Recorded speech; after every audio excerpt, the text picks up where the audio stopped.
നമസ്കാരം, ശ്രീധറായാണ്. ഞാനിന്ന് വന്നേക്കണത് ജൂൺ 21 തീയതി അന്താരാഷ്ട്ര യോഗാ ദിനം, ലോകം മൊത്തം യോഗാ ദിനം ആചരിക്കുമ്പോ ഞങ്ങളുടെ ചെറായിലുള്ള 105 വയസ്സായ ഉപേന്ദ്രനാചാര്യ ഇപ്പോഴും യോഗ പഠിപ്പിക്കണ, അതായത് ഇദ്ദേഹം നോക്ക് 105 വയസ്സായിട്ട് ഇപ്പോഴും യോഗ പഠിപ്പിക്കുന്ന ഒരു വ്യക്തിയാണ്.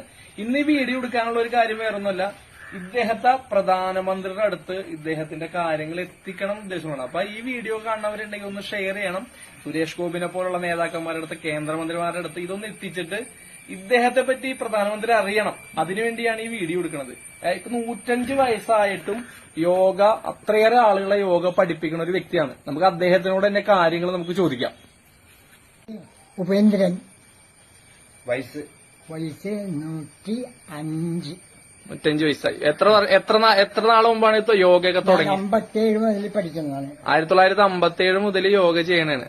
ഇപ്പൊ എത്ര സ്ഥലത്തെ പിള്ളേരെ പഠിപ്പിക്കുന്നുണ്ട്? എന്തോരം ആളുകളെ പഠിപ്പിക്കുന്നുണ്ട്? എത്ര പേര് പഠിപ്പിച്ച്? ഇപ്പോ ഞങ്ങൾ പുറമേ പോയി ചെട്ടിക്കാട്, മൂത്തകുന്നം, ചേന്നമേലം, പറവൂര്, ആലുവ, കടുങ്ങല്ലൂര്, ഇങ്ങനെ പല സ്ഥലത്തും ഞങ്ങൾ പോയി പഠിപ്പിക്കുന്നുണ്ട്. ഞങ്ങൾക്ക് സൗകര്യം, ചിലപ്പോൾ അവരോട് ഇങ്ങോട്ട് വരാൻ പറയും, ഇല്ലെങ്കിൽ ഞങ്ങൾ അങ്ങോട്ട് പോകും. എങ്കിലും ഇതാരെങ്കിലും പഠിക്കണമെന്ന് പറഞ്ഞാൽ അവിടെ പഠിപ്പിച്ചിരിക്കും. ഇപ്പോഴും 105 വയസ്സായിട്ട് നല്ല ഉഷാറോടെ നിക്കണ കാര്യം യോഗ ചെയ്തിട്ട് തന്നെയാണ്. ഞാൻ പറഞ്ഞു വന്നത്, അന്ന് ചെയ്യണ ജോലി ഇന്നും എനിക്ക് ചെയ്യാം. ഇന്നും ഞാൻ ചെയ്തുകൊണ്ടിരിക്കുന്നു എന്റെ ജോലി. പൊതുവെ ഞങ്ങൾക്ക് കളഞ്ഞു. അല്ലെങ്കിൽ ആളുകൾ പറയും, വയസ്സായിട്ട് വയസ്സിനെ കൊണ്ട് പണിയെടുക്കുന്നില്ലെന്ന ആളുകൾ ഒരു പരാതി പറയും. അത് വേണ്ട, അതെങ്ങനെ വിട്ടോട്ടെ.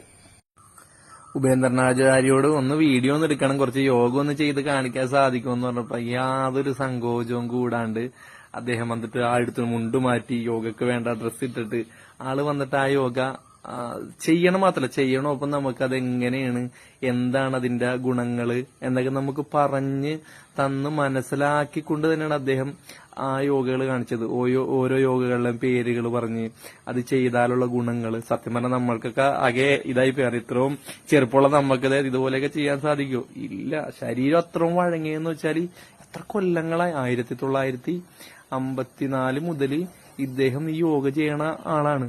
അദ്ദേഹത്തിന്റെ ആ മെയ് വഴക്കവും ഉഷാറായിട്ടാണ് ഇപ്പോഴും നടന്നുകൊണ്ടിരിക്കുന്നത്. അപ്പൊ ഇദ്ദേഹത്തിനെയൊക്കെ നമ്മൾ പ്രധാനമന്ത്രിയുടെ അടുത്ത് എത്തിക്കണം. കാരണം യോഗയെ ലോകം മുഴുവൻ എത്തിച്ച പ്രധാനമന്ത്രി എന്ന നിലയിൽ നമ്മുടെ നാട്ടിലുള്ള ഇപ്പോഴും യോഗ ചെയ്തുകൊണ്ടിരിക്കുന്ന സമയത്ത് അദ്ദേഹം പറഞ്ഞിട്ടുണ്ട്, 54 എന്റെ കൂടെ ഉണ്ടായി 3 പേരുണ്ടായി, അവസാനം ഞാൻ മാത്രമാണ് ഇത് ചെയ്തതെന്ന് പുള്ളിക്കാരൻ അന്ന് പറഞ്ഞിട്ടുണ്ടായിരുന്നു. അപ്പൊ ഇതുപോലുള്ള ആളുകളെയൊക്കെ നമുക്ക് പ്രധാനമന്ത്രിയുടെ അടുത്ത് എത്തിക്കണം.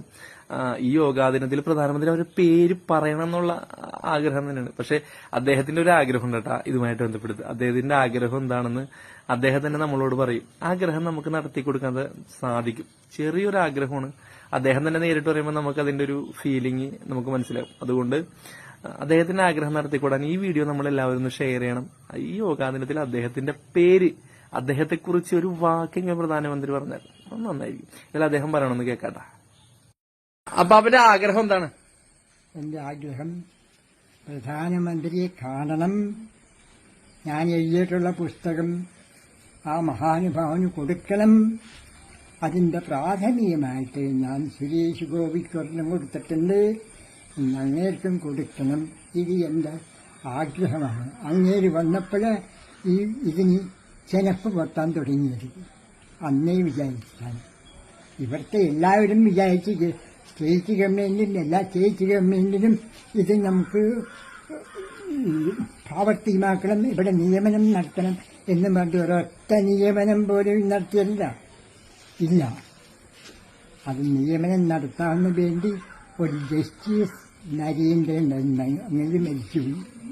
എന്നെ വിളിപ്പിച്ച് നമുക്ക് എല്ലാവർക്കും ഇത് പ്രാവർത്തികമാക്കണം.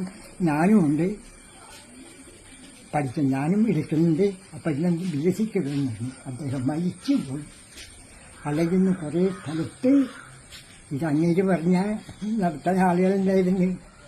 അവരെ ഇതിൽ തന്നെ സ്കൂളുകളും ആസ്പത്രികളൊക്കെ ഉണ്ട്, അവിടെ തന്നെ തുടങ്ങിയാൽ പോരേ. എന്നാലും ധാരാളം ആളുകൾ അങ്ങനെ ജസ്റ്റിസ് നരേന്ദ്രൻ ഹൈക്കോട്ടെ ജഡ്ജായി റിട്ടയറായി. ഞങ്ങളെ സംസാരിച്ച് പിന്നീടാണ് അദ്ദേഹം അസത്തരായിരുന്നു. അതും നമുക്ക് ചെയ്യണം. ഇല്ലെങ്കിൽ ഇത് അഞ്ഞൂറ് പറഞ്ഞാൽ എല്ലാവരും വകവയ്ക്കും.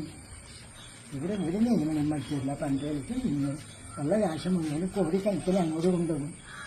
ഞാൻ അതിനെ കുറ്റം പറയില്ല. ആചാര്യന്റെ ജീവിതാഭിലാഷം പ്രധാനമന്ത്രിക്ക് ഈ പുസ്തകം കൈമാറി അദ്ദേഹത്തിൽ നിന്ന് ഇതിന് ജീവശ്വാസം ഉണ്ടായി ലോകം മുഴുവൻ വ്യാപിക്കണമെന്നുള്ളതല്ലേ? അതെ, അതാണ് എന്റെ പ്രധാന ആഗ്രഹം.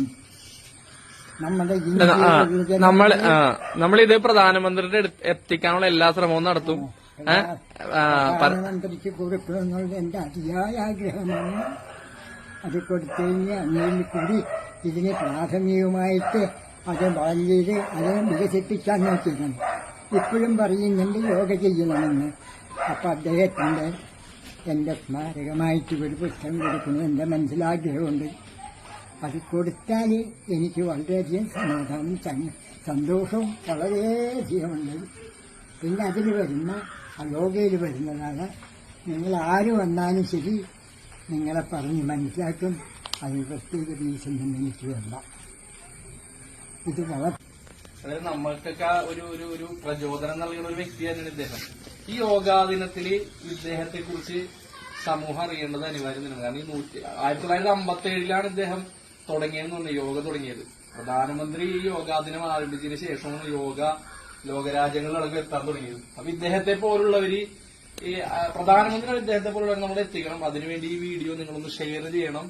ഇദ്ദേഹത്തിന്റെ ആഗ്രഹങ്ങളും സ്വപ്നങ്ങളൊക്കെ ഈ 105 വയസ്സിലെ സ്വപ്നങ്ങൾ നമുക്ക് സാക്ഷാത്കരിച്ച് കൊടുക്കണം. ഒരു അഭ്യർത്ഥനയും. Thank you.